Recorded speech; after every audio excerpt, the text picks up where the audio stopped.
nankalazaina teny amin'ny trano fonenan'ny ambassadeur amerikana izay mony eto amintsika Robert Amate ihany koa ny nazahoan'ireo amerikana ny fahaleovan-tena izay nahatratratra any amin'ny 700 taona zany ary teny ihany koa no nanamaroana ny 700 taona nampiasana ny natao hoe demokrasia marihana fa amin'ny faefatra ny volana Jolay no tena izy fa somary nakaloha zany ny amerikana eto amintsika.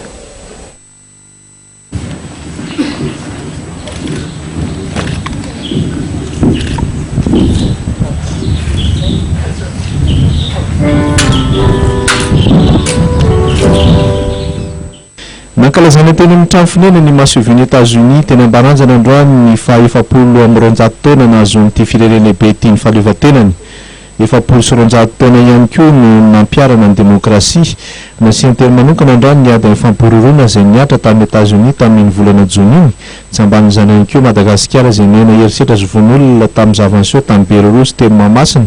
tao anatin'ny fankalazana ny feti-pirenena ny 9 Jona lasa teo. Singeray eo anatin'ny demokrasia io Andriamatoa Beramate ambassadeur-ny États-Unis eto Madagasikara ny zomiaina ny fahalalahana ary ny fahasambarana. Ao anatin'izany ihany koa nefa mitokana na mafisana fametrahana fitoniana sy ny fandriampahalemana ahafahana mitandro izay fiainana maharitra ny vahoaka izay mila fiarovana feno izay.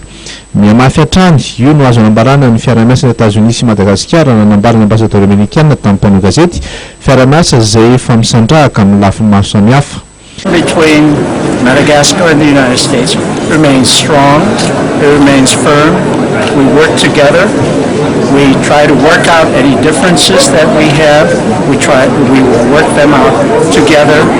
and as equal partners. It is a strong relationship and it will continue to be strong because we believe in each other. Ny fifandraisana zany amin'izao fotoana izao dia azo atao hoe mafia mafana misy fiara-miasa mitohy mety misy tsy fitovy-kevitra fa izana raviny reny zany na moa mpiara-mibonantoka sy miara-miasa hatrany fa amin'ny ankapobeny dia mbola mafy tsara izay fiara-miasa izay. Democracy is a work in progress. As I mentioned in my remarks, democracy for Madagascar, democracy for the United States, we all work to improve each of our individual processes. Neither one of us are perfect, but what we need to do is improve on. We need to first be informed of how to improve our democratic processes and then work to make those improvements. Democracy, as I said, is not a perfect system, but it is the best system that exists in the world today.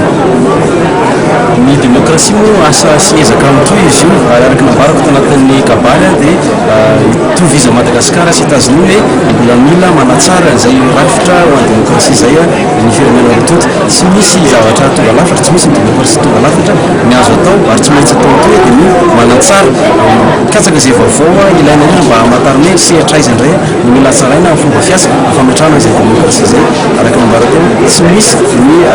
demokrasia izay azo atao hoe tonga lafatra nefa kosa ny demokrasia ny fomba fiasa tsara indrindra misy ohatra nanamafy ihany koa ny Prime Ministre Olivier Mafaly fa mbola betsaka ny ezaka eo amin'ny fanamafisana fandriampahalemana ary koa miady amin'ny fantrana indrindra eo amin'ny fametrahana fanjakana tsara tantana. Vonina ny gouvernement hametraka hatrany izay ady ho amin'ny fampandrosoana ny Madagasikara izay. Tena mbola tsy ampy ny ezaka hatramin'izao tsy fanomezantsiny ary izay no mahatonga antsika mbola eto mbola miresaka hoe ady raha efa tratra ny tanjona dia tsy miresaka ady intsony atsika na amin'ny fantrany io na amin'ny kolokolo io na amin'ny ady atao amin'ny resaka andramena ary za zany efa miteny aminareo foana hoe tsy hoe noho ny pression-ndreo vahiny no atsapahantsika fa hoe tsy mety zany hoe fandranany tsokosoko ny andramena zany ohatra na hoe tsy mety zany hoe manao kolokolo zany fa anjarantsika andraikitsika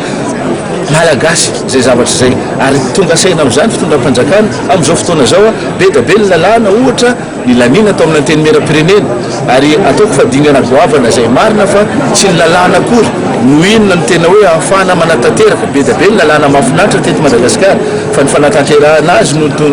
misy indro kely fa ohatra zao ny lalàna mahakasika ny hoe ady atao amin'ny kolikoly dia nadalo amin'ny Assemblée nationale amin'izao fotoana zao izana mba hivoaka miady amin'ny fametrahana pôle anti-corruption zany ny olona zay ny tribunal zay tsara koa ny olona zay manao risorisy zay efa tafiditra ary ny tena tanjona zany za zany tena mitena an'izay zany hoe zay le tentenenako hoe